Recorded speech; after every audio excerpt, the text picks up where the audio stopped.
வணக்கம் மக்களே! நான் உங்கள் மிஸ்டர் கிடோன். இஸ்ரேல், ஈரான் உள்ள அந்த வாரோட அப்டேட்ஸ் பார்க்கலாம். அதாவது டென்ஷன் வந்து நாளுக்கு நாள் வந்து எஸ்கலேட் ஆயிருக்கு நேரத்துக்கு நேரம்.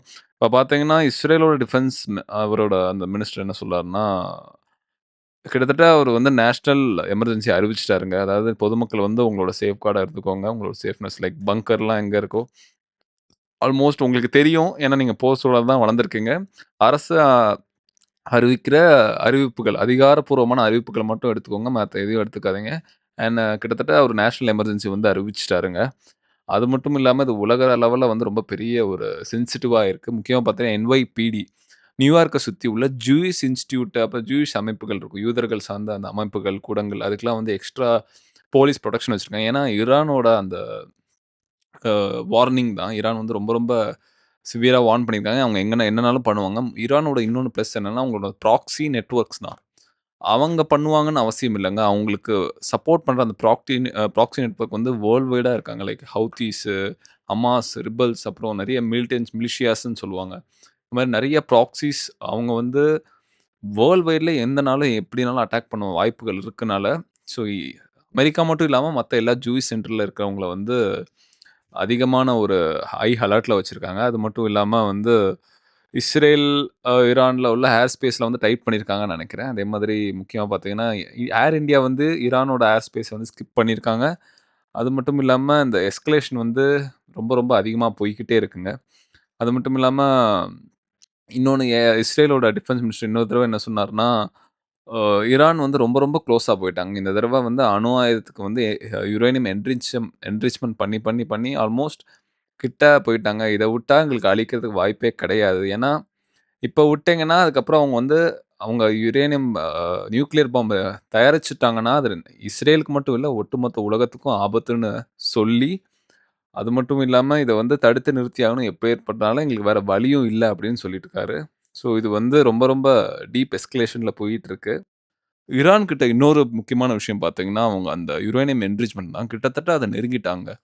அதாவது 2023ல வந்து பார்த்தீங்கன்னா, கிட்டத்தட்ட 4லருந்து 5 டன் அளவுக்கு யுரேனியம் அதாவது 3 டூ 5 நியூக்ளியர் பாம்ப்ஸ் கெப்பாசிட்டி வரைக்கும் இருக்க முடிஞ்ச ஈரான், இப்போ பார்த்தீங்கன்னா, கிட்டத்தட்ட அவங்களால 15 நியூக்ளியர் பாம்ப்ஸ் வரைக்கும் செய்ய முடியும். அந்த அளவுக்கு வந்து யுரேனியம் என்ரிச்மென்ட்ல அவங்க அட்வான்ஸ்மென்ட் கொண்டு வந்துட்டாங்க. ஸோ, எங்களுக்கு வேற வழியே தெரியலங்கிறத வந்து இஸ்ரேல் வந்து உறுதியா இருந்திருக்காங்க. இன்னொரு முக்கியமான விஷயம் பார்த்தீங்கன்னா, இவங்களோட அட்டாக்ஸ்லாம் பார்த்தீங்கன்னா, ஆல்மோஸ்ட் நம்ம ஆப்பரேஷன் சிந்தூரோட ஒரு ஒரு வேவ் தெரியுங்க. அதாவது அந்த சிமிலாரிட்டீஸ். அதாவது இருக்கிற இடத்துல ஒரே ஒரு அவங்க யூஸ் பண்ணது ஃபைட்டர் ஜெட் நம்ம யூஸ் பண்ணல. பட் பார்த்தீங்கன்னா, அந்த பிரிசிஷன் ஸ்ட்ரைக்கிங் இந்த வார்த்தைய நம்ம புடிச்சுக்கணும். ஏன்னா, அத டிஃபென்ஸ் பெஞ்சமின் நேத்தன்யாவும் அவங்களும் சொன்னாங்க. அந்த பிரிசிஷன் ஸ்ட்ரைக்கிங் குறிப்பிட்ட ஒரு அந்த வீடியோ பார்த்தா உங்களுக்கு தெரியுங்க. அதாவது ஒரு ஹை ரைஸ் அபார்ட்மெண்ட் இருக்கும். அதில பார்த்தீங்கன்னா, நியூக்ளியர் சயின்டிஸ்ட் கிட்டத்தட்ட அந்த 6த் ஃப்ளோரோ, 7த் ஃப்ளோர் அது ஒரு ஒரு டாலான சைட்ல கரெக்ட்டா அவங்களோட பெட்ரூம மட்டும் அந்த இடத்துல அட்டாக் பண்ணியிருப்பாங்க. மத்த யார் மேல வந்து டார்கெட் பண்ணாம.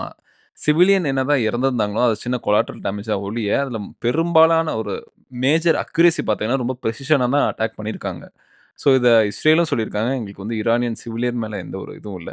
இதுல இன்னொரு முக்கியமான விஷயம் வந்து பார்த்தீங்கன்னா, அவங்க IRGC மேல தான் அட்டாக் பண்ணியிருக்காங்க. ஈரானியன் ஆர்மி மேல இல்ல. IRGC பத்தி உங்களுக்கு தெரியும். அது வந்து ஈரானியன் ஏதோ காட் அப்படின்னு சொல்லுவாங்க. அவங்களோட வேலைய வந்து அந்த அந்த ஈரானியன் ரெவல்யூஷன்லேருந்து உள்ள அந்த அந்த குரூப் அவங்க. அதே மாதிரி இதுல இன்னொன்னு என்னன்னா, அவங்க ஈரானியன் டிஃபென்ஸ் ஃபோர்ஸையும் டார்கெட் பண்ணல, இஸ்ரேல். ஸோ, இதுல இன்னொன்னு அவங்கள எமர்ஜென்சி டிக்ளேர் பண்ணிட்டாங்க இஸ்ரேல். ஆப்வியஸா ஏன்னா ஈரான் வந்து அவங்க இஸ்ரேல் வந்து ஈரான அட்டாக் பண்ணாமலே ஈரான் என்ன பண்ணுவாங்கன்னு தெரியாது. ஸோ, ஈரான் வந்து அடுத்து அவங்க என்ன எக்ஸ்ட்ரீம்னாலும் போக வாய்ப்பு இருக்கு. இதுல முக்கியமான விஷயம் பார்த்தீங்கன்னா, அவங்க ப்ராக்ஸிஸ ஃபுல்லா பயன்படுத்துவாங்க. இஸ்ரேல் முன்னாடியே கணிச்சது இதுதான். எங்களுக்கு வந்து ப்ராக்ஸிஸ் பிரச்சனைகள் இதெல்லாம் வந்து அதோட அம்புகள் தான். அம்பு விட்டவன் மேல தான் நாங்க ஃபோக்கஸ் பண்ணுவோம்னு அவர் முடிவு எடுத்தது ஈரான் தான். ஸோ ஈரான எப்படியாவது அடிக்கணும். அதுதான் வந்து இஸ்ரேலோட ஒரு நோக்கமாவும் இருந்திருக்கு. ஸோ இது வந்து நமக்கு நல்லது கிடையாதுங்க.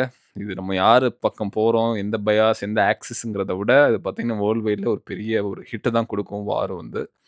ஏற்கனவே பார்த்துருக்கோம். 3 to $5 மேல ஏறியிருக்கு. அ கச்சா எண்ணெய் பார்த்தீங்கன்னா. ஸோ இது வந்து பார்த்தீங்கன்னா, வேர்ல்ட் வைட்ல நெறைய பிரச்சனை கொண்டு வரும். ஏன்னா இன்னொன்னு ஈரான் அந்த ரூட் தான் வந்து almost 20% of world oil supply வந்து போகுது. அத அவங்க சோக் பண்ணாலே வந்து நெறைய நெறைய பிரச்சனைகள் வர ஆரம்பிக்கும். ஸோ இதில வந்து USA ஓட இன்ஃப்ளூயன்ஸ் எப்படி இருக்கும்?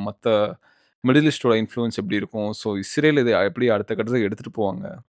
யாரு என்ன இது வந்து ஒரு இடத்துல முடியுமா? இல்ல வந்து எல்லாருமே வந்து இஸ்ரேல் மேல ட்ரை பண்ணுவாங்களாங்கிறத வந்து தெரியல. ஸோ இஸ்ரேல் கிட்டயும் நியூக்ளியர் பாம் இருக்கா? இல்லையாங்கிறது அந்த சூடோவா இருக்கு. பிளஸ் அது அவங்க ஜூஸ்க்கு வந்து ஏதாவது ஆபத்துனா அத பயன்படுத்தவும் தயங்க மாட்டோம்னு சொன்னவ இஸ்ரேல். ஏன்னா இஸ்ரேல் அவங்களோட வார்னிங் வந்து நம்ம சீரியஸா தான் எடுத்துக்கணும். ஏன்னா இஸ்ரேல் வந்து எந்த எண்டுக்கு வேணா போகக்கூடிய ஒரு நாடு. ஸோ இது வந்து ஒரு டீப் நான் திரும்பவும் இந்த வார்த்தை பயன்படுத்துறேன். டீப் எஸ்கலேஷன் தான் ஆயிருக்கு. நம்ம என்னங்கிறத பொறுத்திருந்து தான் கைஸ் பார்க்கணும்.